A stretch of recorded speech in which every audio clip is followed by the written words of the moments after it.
سورة الجن مكية. بسم الله الرحمن الرحيم. قل أوحي إلي أنه استمع نفر من الجن فقالوا إنا سمعنا قرآنا عجبا يهدي إلى الرشد فآمنا به ولن نشرك بربنا أحدا وأنه تعالى جد ربنا ما اتخذ صاحبة ولا ولدا وأنه كان يقول سفيهنا على الله شططا وأنا ظننا أن تقول الإنس والجن على الله كذبا وأنه كان رجال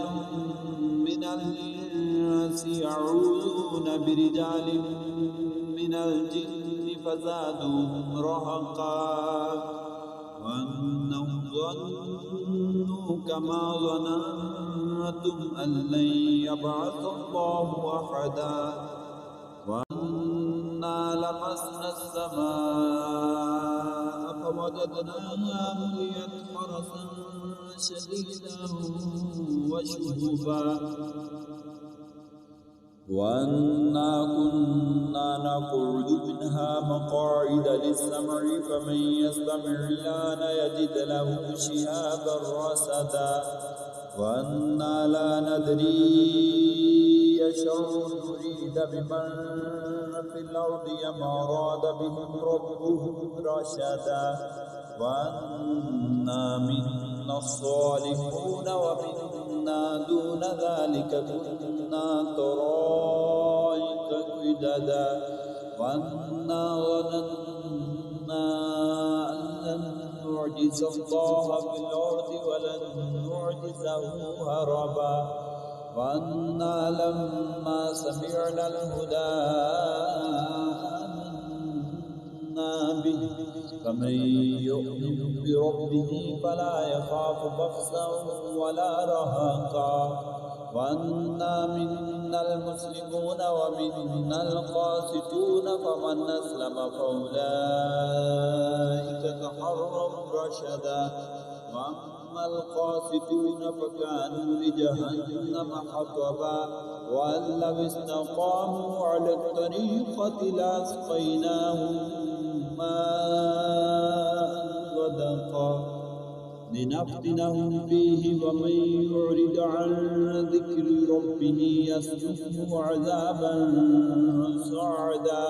وأن المساجد لله فلا تدعوا مع الله أحدا وأنه لما قام عبد الله يدعوه كادوا يكونون عليه لبدا قل إنما أدعو ربي ولا أشرك به أحدا قل إني لا أملك لكم ضرا ولا رشدا قل إني لن يجيرني من الله أحد ولن نجد من دونه ملتحدا إلا بلاغا من الله ورسالاته ومن يعص الله ورسوله فإن له نار جهنم خالدين فيها أبدا حتى إذا رأوا ما يوعدون فسيعلمون من أضعف ناصرا وأقل عددا قل إن أدري قريب ما توعدون أم يجعل له ربي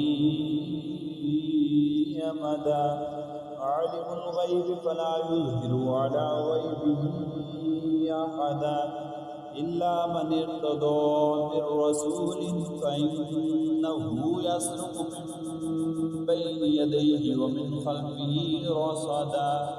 ليعلم أن قد أبلغوا رسالات ربهم وأحاط بما لديهم وأحصى كل شيء عددا.